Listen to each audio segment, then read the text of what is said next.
I often talk about how, you know, unironically, that some people are in a period of extreme privilege. The fact that we're getting upset about the most trivial things, the stupidest things, canceling this 50-year-old cartoon, canceling this, canceling that, adding disclaimers to this, adding disclaimers to that. What that really tells me is that the people that are involved in this have no real problems in their life. Like no discernible issues paying their bills, no problems at their family life, no strife to overcome, because you must have the most amazing amount of free time on the planet to go back 50 years and find something to be offended by. But now CNN is out there saying that it's time to cancel a font. That's right. Karate Wonton Chow Fun, the end of Chop Suey fonts. That's right. Here's a thought experiment. Close your eyes and imagine a font you'd use to depict the word Chinese. I don't know. Is there a font for internment camps? There's a good chance you've pictured letters made with swingy wedge-shaped strokes you've seen on restaurant signs, takeaway boxes, and kung fu movie posters.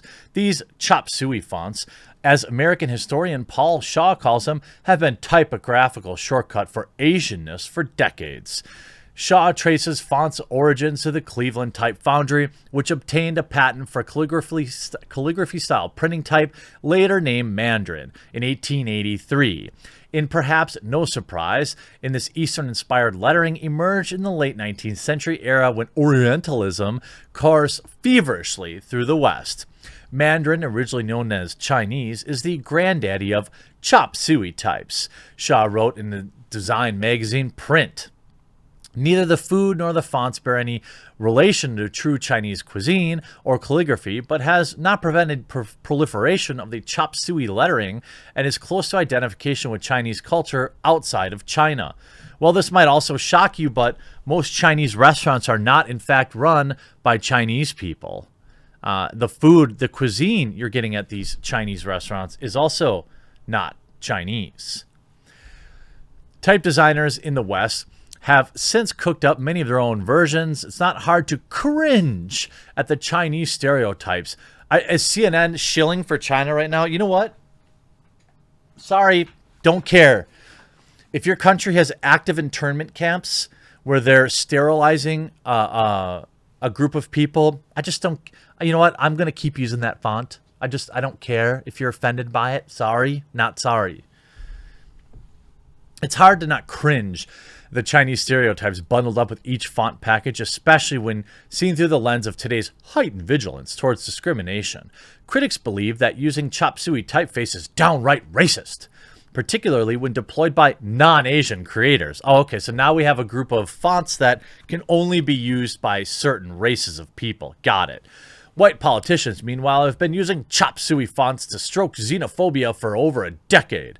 In her book, This Is What Democracy Looked Like, A Visual History of a Printed Ballot, Cooper Union professor Alicia Cheng draws attention to the chopstick font, as she calls it, used by a San Francisco politician, somebody in 150 years ago, as he vowed to deport all Chinese immigrants. Okay, so in 1876, it was bad.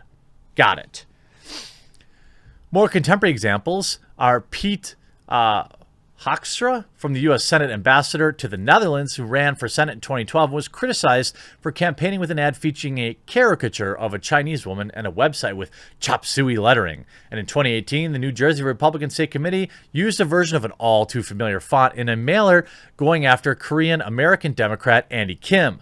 The incendiary headline read, "There's something real fishy about Andy Kim." Come on. I mean, that's kind of cringe. I don't know. I'm not sure even Andy Kim was real offended by it. I'm sure he was fake offended by it. But, I guess, like, we have a poster. Look at this. Companies and advertisers have also looked to exploit stereotypes associated with typefaces during World War II. Oil giant Texaco produced a series of posters featuring chop suey fonts next to a buck-toothed caricature in order to vilify the yellow peril. When asked, you're literally asked for a comment. When asked to comment on historical posters, a spokesperson for Chevron Corporation, now Texaco's parent company, told CNN Texaco's World War II posters are regrettable and inconsistent with Chevron's values. You're worried about a poster from 70 years ago? Similarly, one grocer, Fresh Direct, clothing brand Abercrombie & Fitch, and game developers behind Cyberpunk 2077 are among more companies criticized for using culturally appropriative fonts in the last 2 decades. A spokesperson for Fresh Direct told CNN the company unequivocally denounces bad things and regrets using a font that is now bad. I'm just paraphrasing. CD Projekt Red, which used stereotypical Asian fonts in the game graphics last year, did not respond. Good! Oh my god. For all the mess ups that CDPR has had this year, I'm glad that they understand this. I mean, the wonton font, like, is this where we're at now? Are people really offended by this? Just don't use the font then. But can a font in itself be racist? The 19th century German, using a calligraphic black letter typeface called Frankfurter, was considered an expression of nationalism. German books were printed in a Gothic style font despite being hard to read. Yet there are also examples of fonts harmlessly evoking national or regional pride. Take the distinctive Euskara lettering used throughout 7 provinces of the Basque County, and deployed on everything from monuments to restaurant menus. The large-foot, big-eyed Roman-styled characters, as 19th century chronicler of the region's monuments once described them, emerging during the pinnacle of the Basque nationalism in the 1800s. So essentially this entire article, by the way, this is being used in Chinatown by Chinese people, I would guess.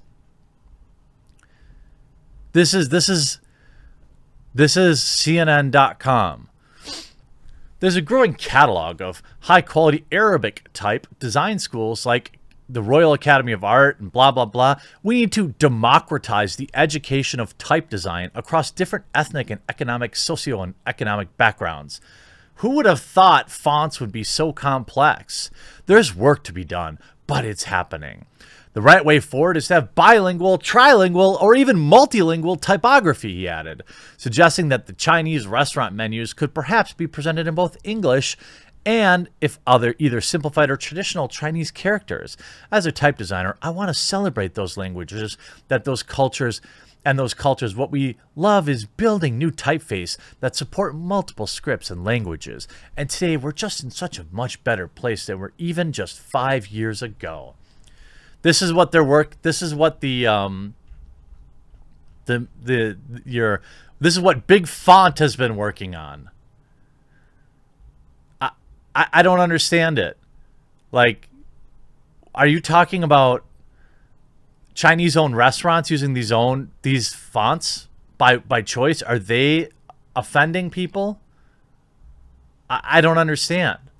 Now, I'm obviously not going to deny that it has been used in a bad way 100 years ago, but what if you just want to use the font for again, this is like how do I say, intent, the removal of intent. Let's ban all these fonts that have ever been used for bad things because they might be used for bad things again. This is CNN, everybody. Congratulations. Hope you enjoyed this video. We'll talk to you again real soon.